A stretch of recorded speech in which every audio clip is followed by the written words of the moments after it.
Ayan, magandang umaga, tanghali, gabi. Asan man kayo naroroon na lugar. Gusto ko lang po magpasalamat, especially dito sa tahanan ng Loyal Friends Forever sa pagtanggap bilang isang kapamilya, kaibigan. So, salamat sa iyo, owner, Simple Girl. 10 ng admin dito. Hindi ko na po kayo babanggitin isa-isa.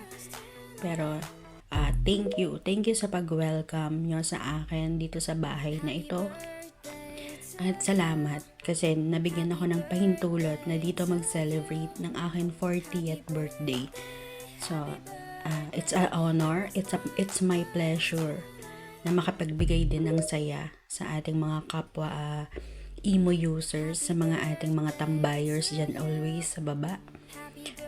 Maraming salamat at sa mga kaibigan, sa mga tao na patuloy na nagmamahal sa akin, sa mga kaibigan ko sa mundo ng Facebook, ng Messenger.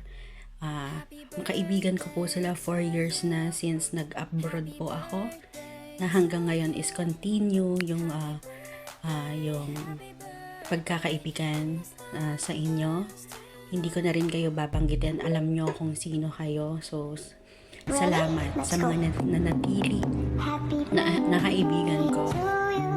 At sa mga kapwa ko na OFW kaibigan, laban lang tayo. Alam ko kung gaano kahirap yung pagiging isang OFW, sacrifice talaga. Kaya salamat din na nagkakaroon tayo ng bonding sa araw-araw para makabawas man lang ng stress. At salamat sa mga dati kong katrabaho sa Manila City Hall, sa Department of Public Service. Salamat sa inyo sa pagbati nyo sa aking kaarawan, sa aking pamilya na itinuring sa Cebu, sa Hope Christian Church. Salamat kay Pastor Efren Cabezas at sa buo nito, sa aking mga kapatid dyan na itinuring sa Cebu, kay Cathy, kay Ariel, kay Robbie. Salamat sa inyong lahat. At sa mga anak ko, salamat. Alam nyo, always andito ako para sa inyo. Salamat ng marami. At sa aking kumpare, salamat sa iyo. Alam mo, ang suporta ko laging nasa inyo. Wala man ako dyan sa Pilipinas, pero yung suporta ko always. Alam mo yan, pare. Alam mo yan. Yung puso ko, naiiwan pa rin dyan sa Pilipinas. Alam mo, always akong nakasupport sa Asenso Manileño. Alam mo yan. Salamat sa iyo kasi kahit nandito na ako sa abroad, always pa rin. Isang chat ko lang sa'yo, isang message pag meron tayong gustong tulungan, handang bigyan ng tulong. Andyan ka pa rin always. Isang tawag ko lang, isang chat ko lang. So, good luck na lang din sa darating na election. Alam ko hindi tanga bulag ang mga tao dyan sa atin sa Maynila. Maraming salamat. Konsehal Attorney Jong Isip. Yan.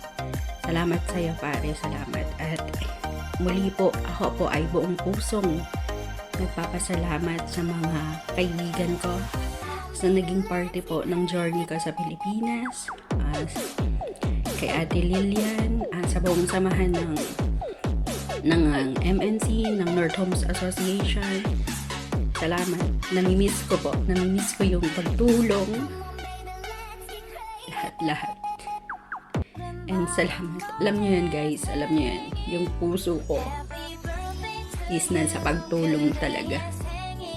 Kaya maraming salamat sa mga taong patuloy na naniniwala at nagmamahal po sa akin. Salamat ng marami.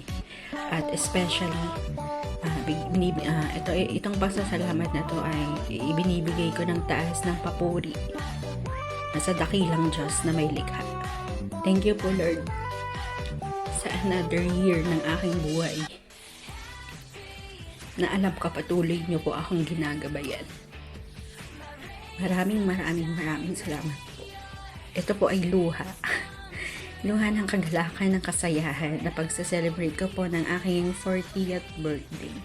Thank you po sa lahat. At dito talaga ako nakatagpo ng bagong pamilya.